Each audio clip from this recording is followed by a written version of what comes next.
Hi guys, and welcome to another Thursday roleplay. Today, as I said previously, I'm going to be discussing how races and classes interact with each other. Now, I've realised that this is going to be a much deeper topic than I'd initially thought, just because of the huge combination of races and classes, even if I'm only just looking at the PHP. So what I'm going to do is look at each race and then look at how they interact with each of the different classes. And there's no reason not to start at the beginning, so we'll start with dwarves. First, I'm going to give you a quick rundown of dwarves. Dwarves are awesome, they're short, and everyone should play one. I'm slightly biased there. Dwarves are shorter than your average human, however they're often broader, tougher, and more robust. Most dwarfs tend towards building things, crafting things. They tend to be very much manual, if exceptionally skillful labourers. Your typical mining dwarf or things like that. The basic dwarf background, the one which they give you in the PHP, which is again the Faerun background, puts them in various, basically short and stout. They're hardy, they're bold, they're dwarfs. They love adventure, but they also love family. They've got long memories. They're very old, but they remember every slight against them. They're very serious and very dour. It goes into the clans and kingdoms of the dwarfs. Dwarfs have a complex, interweaving relationship with every member of their family and every member of their family's family. Each dwarf will know his place in this intricate web of obligations and relationships. It also goes into how important gold, money, and status is to dwarfs, and their gods. Gods are important to dwarfs, but being a practical race, as you can expect, they've got practical gods. It's basic role-playing guidelines for dwarfs, which are in this green section here. Have them as slow to trust. Your average dwarf will take a while to warm up to anybody before they trust them. But once you've got a friend of a dwarf, that dwarf will consider you permanently his friend forever unless you betray him. It's one of the reasons they're slow to trust is because they don't take their trust back in any way quickly. And they will go out of their way to help people who are their friends. Their attitude towards elves is not wise to depend on elves. Their attitude towards halflings is they like them, but they don't think that much of them. And their attitude towards humans is you can take them or leave them, some are good, some are not.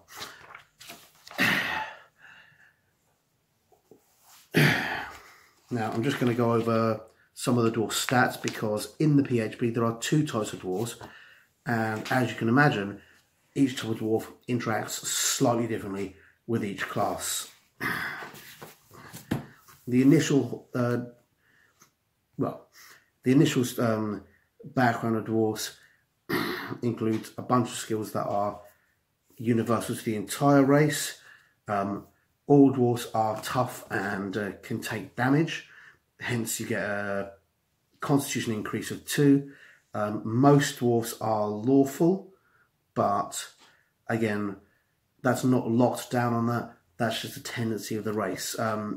Anything here that isn't a specific rule bump should be taken more as advisory rather than locked in stone. But if you're going against every single thing about a race, unless you've got a reason to do it, you might want to consider playing a different race. Age, again, it tells you how long dwarves live. I suppose that one is locked in stone. That's a biological fact. Size, dwarves are shorter, between 4 and 5 feet, averaging about 150 pounds, which is quite heavy for a human. Speed, they're a medium-sized creature, so they've got standard speed. Dwarves have dark vision. They evolved as an underground race, so as you can expect, they can see in the dark. Dwarven resilience, you've got an advantage on saving throws against potions and, against poisons. Again, that's down to the fact they live underground. They have a lot of things that will be toxic. to other people and they get away with it. Also, it allows you to drink and drink and drink and drink because you're a dwarf and dwarves like drink. Dwarven combat training, you've got proficiency with standard dwarven weapons such as the hand axe, the battle hammer and the war hammer. Tool proficiency, you gain proficiency with artisan's tools of your choice, smith tools, brewer supplies or mason's tools. Again, dwarves are a very hands-on, very physical race. They're much more likely to build a bridge than buy one, etc., etc. This is an important thing about dwarves. A lot of it defines them. That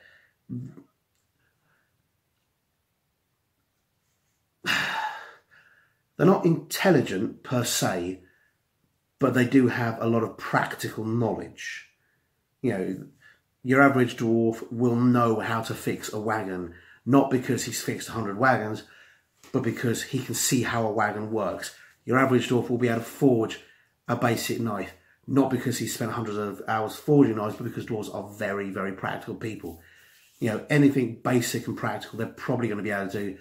Anything complex and practical, they'll be able to do if it falls within their personal speciality. In fact, if it falls within their personal speciality, they're probably going to be pretty amazing at it. Being craftsman is one of the things that really defines a dwarf. You've got stone cunning.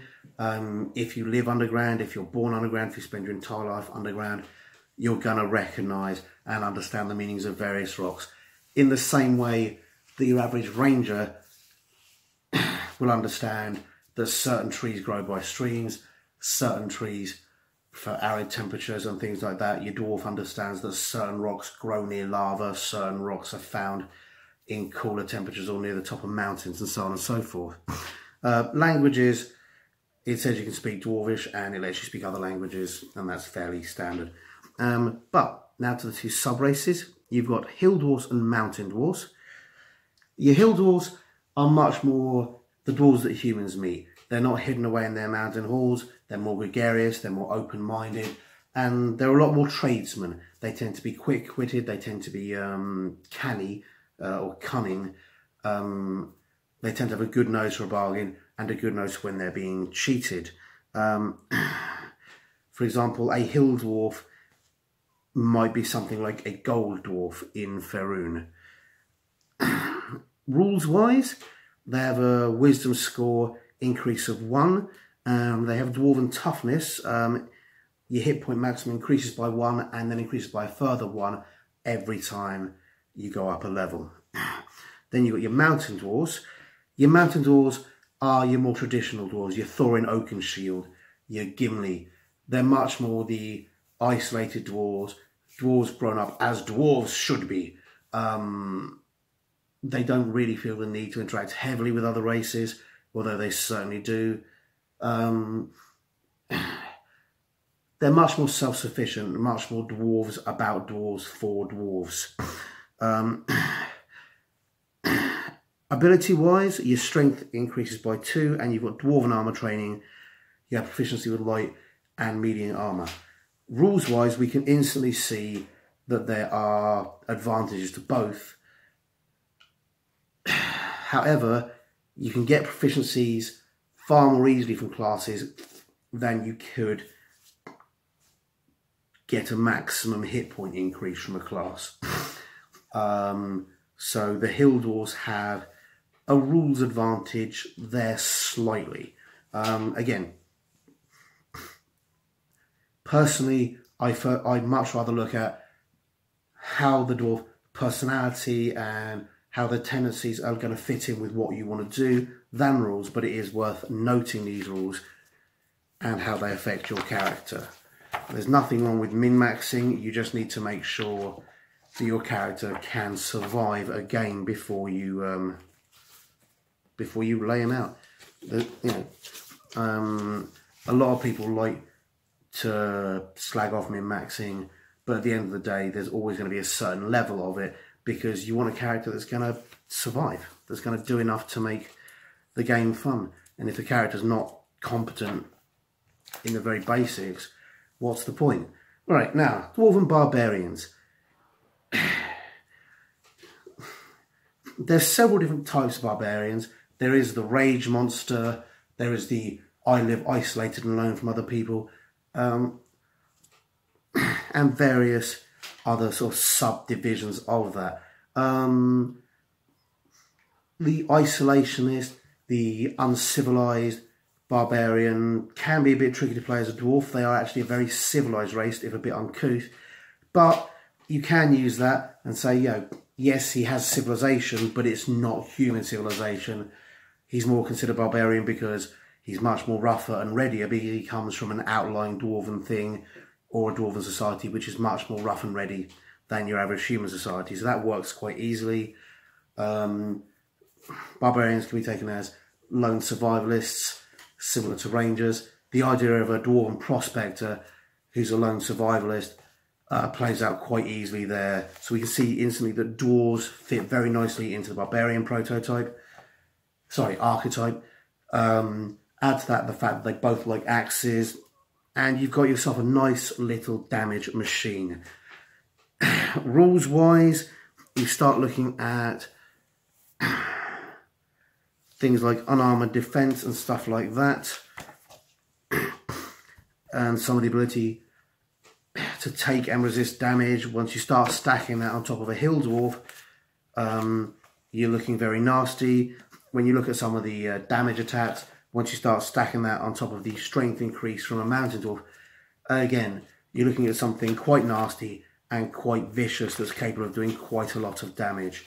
Yeah, so the barbarian features mesh very nicely with the inner rules capacity, and the history, background and ideology of barbarians can be meshed in with a little thought to dwarves. In terms of the primal paths, the berserker, the dwarf losing his temper, dwarven berserkers are a well-known thing. They exist in Warhammer, in the Slayers, so it's easy to do that. Dwarves being short-tempered and losing their temper at people, again, that's a well-documented part of dwarven mythology. Well, dwarven fantasy mythology rather than actual mythology.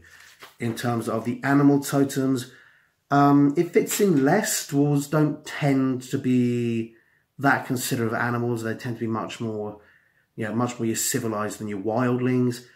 But it's not impossible. I mean, yes, you've got the Path of the Totem Warrior.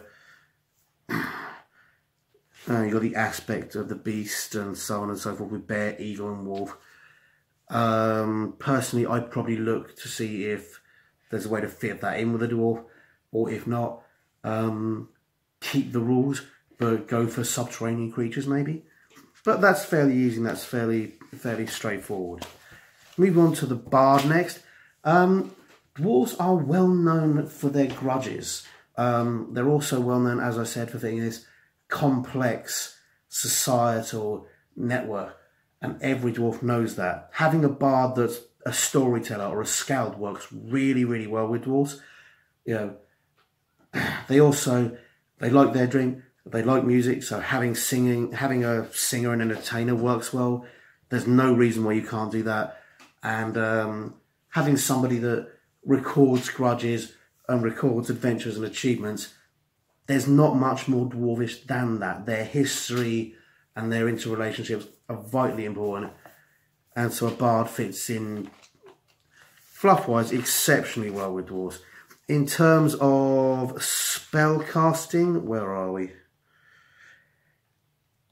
Your primary ability for spellcasting is, where are we? Brain.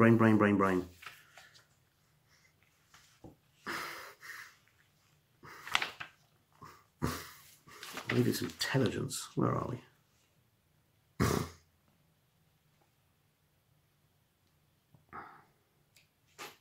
Charisma. Sorry, forgot what the primary ability of bards there. Of course it's charisma. Why would I think it's anything else? Your primary ability for spellcasting would bards is charisma. At no point do you get a bump to your charisma in dwarves, so they're not going to be the best magic users. They're not going to be lined up perfectly, but just make sure you take a reasonable charisma with a dwarf. It does mean you need to consider how gruff you're going to play that dwarf. If you're going to take someone who is of high charisma, you might not necessarily want to take them as I'm a dwarf, I don't speak to humans, because you'll want to use that charisma, and you basically want to bard it up by chatting to people and working with people. It's not that difficult. In fact, it works very well if you want. Cleric. Dwarven Cleric is frankly a classic build dating back to Red Book D&D. I played Dwarven Clerics almost non-stop.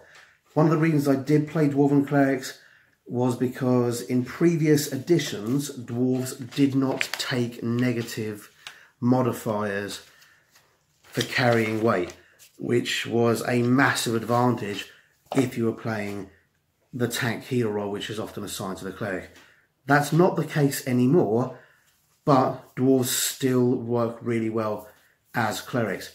They're very serious. As a matter of fact, the picture of the cleric is a dwarf in the magazine. Magazine in the rulebook. Oh, apologies, it's tired. I've worked a long day.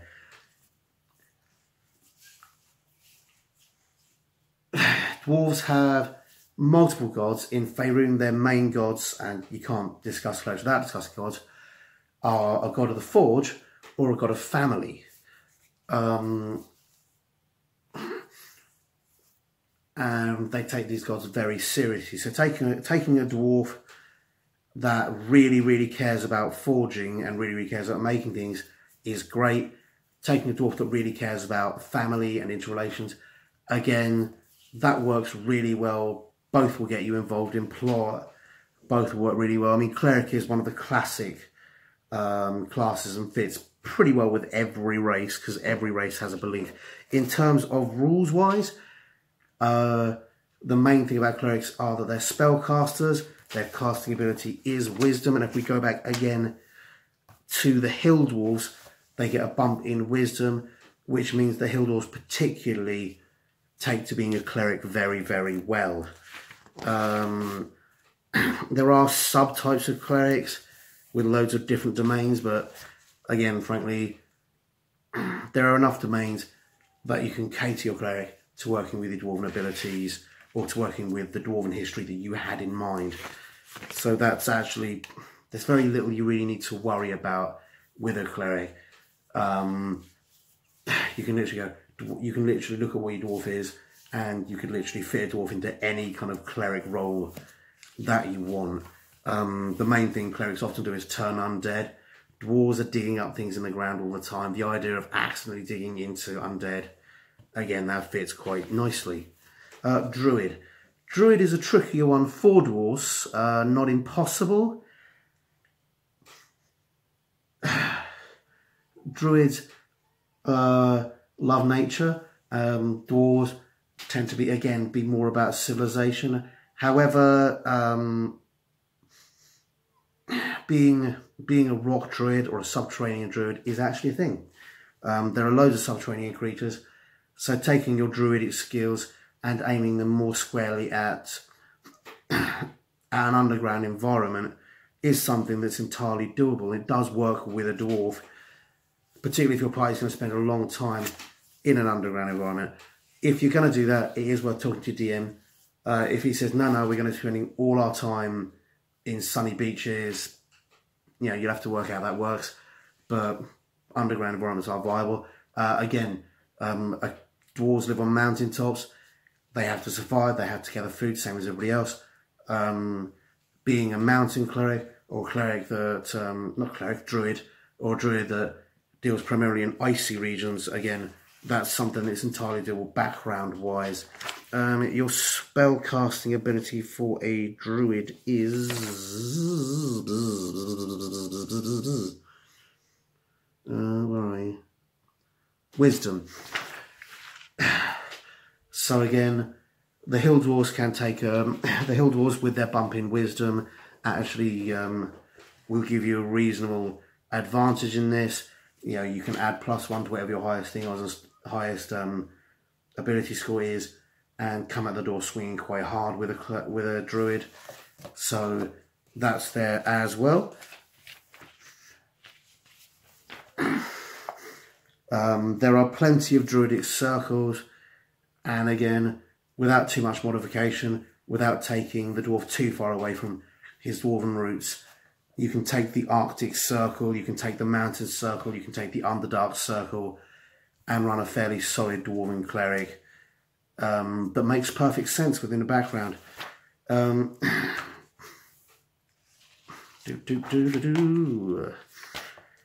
Fighter. Fighter works for anybody. Fighter works for any race at all. Every race has a scrapper. Dwarves having their constitution buff, and mountain dwarves having their strength plus and their armor buff, and hill dwarves having those extra wounds, all fit in perfectly with the fighter. There's really nothing that doesn't fit in with a fighter. All the martial abilities tend to stack off hitting things, and or tanking damage, and that's something that dwarves do better than most other races. Better than some other races. Meh. Let's move on. The monk. Again, it's a religious character. Dwarven monks are totally viable. Being as they're gods, are making gods. It's a little wackier, but the same with a cleric, and the same with a fighter, because the monk is kind of a bit of a hybrid between the fighter and the cleric. It does fit in quite nicely. Again, you got the unarmed movement, you got the hitting, the damage, which works very well for dwarfs.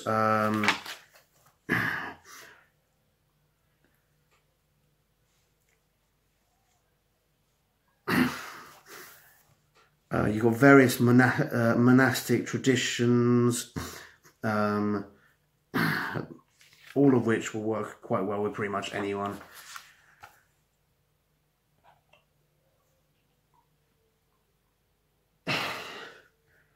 Dwarves living the isolated mountain existence that they do, it means that they can fit in quite easily with the monk-like ability or the monastic-like abilities. Monks tend to be a little more distant. They tend to be very much about the study of religious things in your basic backgrounds, but there's no reason why you can't adapt that to a dwarf. Or ignore it completely and go for a monk that walks amongst the people and is all about family and tradition. There's no reason you can't do that. Paladins, again, another fighter class. So as we previously discussed, with the strength buffs or the wound buffs, you can fit in very nicely. Dwarves like wearing heavy armor. Paladins like wearing heavy armor. Dwarves like hitting things. Paladins like hitting things. Dwarves tend towards being lawful. Paladins like being lawful. You can see that this meshes in. A religious warrior is totally within a dwarf's ability. Having some healing abilities for a dwarf, again, works very nicely. The armor proficiencies you've already got from a dwarf will stand you in good stead as a paladin. In some cases, you may find yourselves getting the same proficiencies twice. There are some variants for that.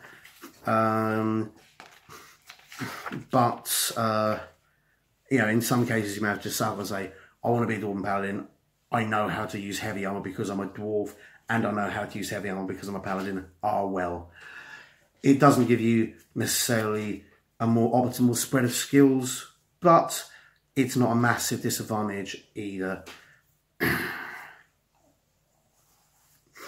Yep, the fighting stars work with it. Paladin is another spellcaster that works off of charisma. So again, hill dwarfs are going to work well with that charisma. The extra wound is going to allow them to stay in there and hit. Mountain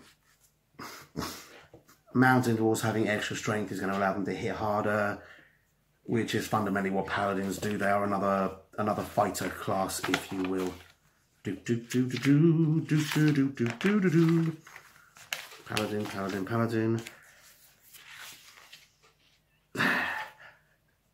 Oh, again, a note on religion. You know, as with any religious character, they have several oaths and stuff like that. The oaths of the ancients. Am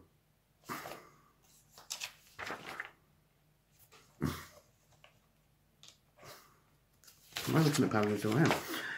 You got the oath of devotion. That's very dwarfish. Got the oaths of the ancients, again very dwarfish, and the oaths of vengeance, again very dwarvish. Dwarves like oaths. It's well documented in their fantasy background.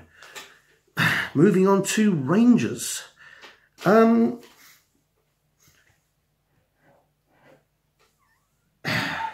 traditional Aragorn, your traditional legless ranger might not fit that well with a dwarf.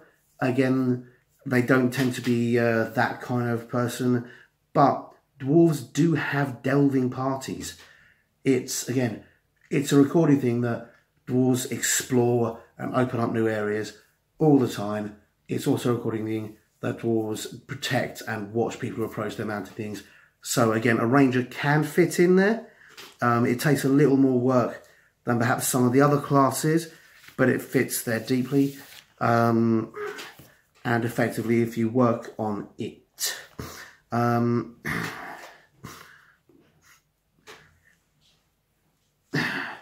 You know, you've got with things like your favoured enemy, hunting goblins, hunting things down in the Underdark fits very nicely with dwarves. Natural explorer, perhaps not above ground, but again fits very nicely with dwarves. A lot of them go for archery, but you don't have to. You can go for things much more like crossbows and other things like that. Either way, the wife.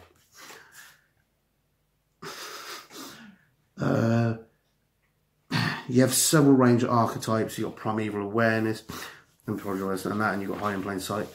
Those all work well as long as you adapt them to a more dwarvish realm.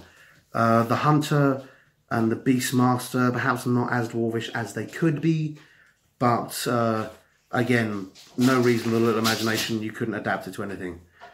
Dwarven rogues. Dwarven rogues must exist. There must be thieving dwarves, but it's not really a standard thing for dwarves. They're much more lawful, whereas rogue is by its very nature much more chaotic. You need to think a little bit for this. Dwarves are very dexterous. The idea of a dwarven trap breaker, that works quite well. The idea of a dwarven thief is a little bit playing against type, but there's a lot of fun to be had there. There's no particular advantage for dwarves rules-wise to play rogues, but it is something they can do. Moving on to sorcerers.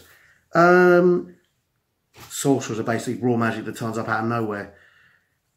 Because of the way that works, you can dump it on any race that you want. It is raw, brutal magic, and a dwarf just throwing fireballs is quite cool. I've seen a couple of fire-based dwarven forgers, dwarven blacksmiths, that are also sorcerers. That can be a really fun idea. The spellcasting ability is charisma. So again, your dwarves don't have any particular advantage there, but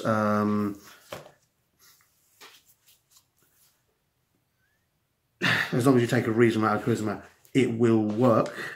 There's no bad race combos. There's just some race combinations that are slightly better than others. Again, you can decide where the magic comes from. Draconic magic, wild magic, all of these work. Frankly, I always think you should take wild magic just because there is this amazing table on the back of silly things that happen. Yeah, I just love wild magic. Warlocks. Again, warlocks can be nastier and they can make pacts. The idea of a dwarf that's encountered something in the deep dark and made a pact with it, that totally exists. It's not perhaps the first thing you think of when you think of dwarves. They're more about hard work rather than shortcuts.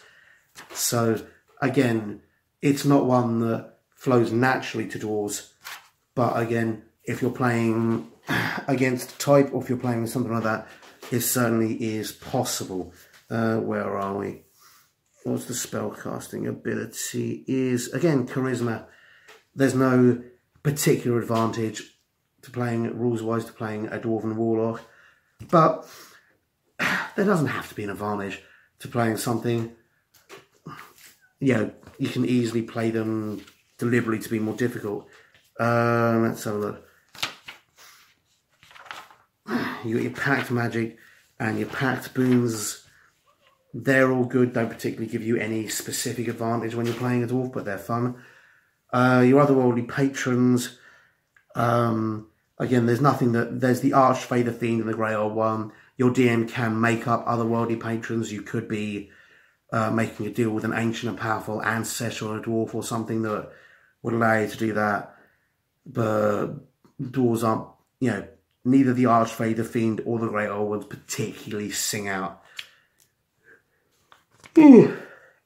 Sorry, particularly sing out to dwarves. Wizards, on the other hand, I kind of think do. The idea of years and years and years dedicated to studying something is particularly dwarfish, or dwarvish. Yeah, dwarvish. So I kind of think that that works really well for dwarves. Their spellcasting ability is intelligence, so there's no rules-wise advantage to playing a wizard. But background-wise, the idea of an ancient person who spent years amassing knowledge describes dozens of dwarf ancients. The idea of a dwarven blacksmith who's also some sort of rune master. The idea of a dwarf that studied all the ancient texts and ancient things about families, about the history and lore of the dwarves, and also knows the magics and tricks used by dwarves to survive throughout the years. Again, that works beautifully. Again, wizards being one of the more ancient ones, fits with... sorry, my Tourette's is playing quite badly tonight. I'm a little tired. That can happen. The idea of dwarves... the idea of wizards, because they're one of the older ones, means they fit quite nicely, with every race. And there's a lot of variance. You've got the various schools of magic. The idea of a dwarf that focuses on protection, or the idea of a dwarf that focuses on destructive magic. You know, the idea of a dwarf that basically is its own version of TNT, blowing holes in the mountain for other dwarves to mine. Again, all of this works. All of this fits in. I'm not entirely sure how a conjuring dwarf or a... Hi guys, hope you enjoyed that video, and if you did, remember to like and subscribe to my channel. I'm also on Facebook and Twitter. I'm not sure why, but I am. So if you like it, see me there, and please tell your friends. Thanks very much. Bye.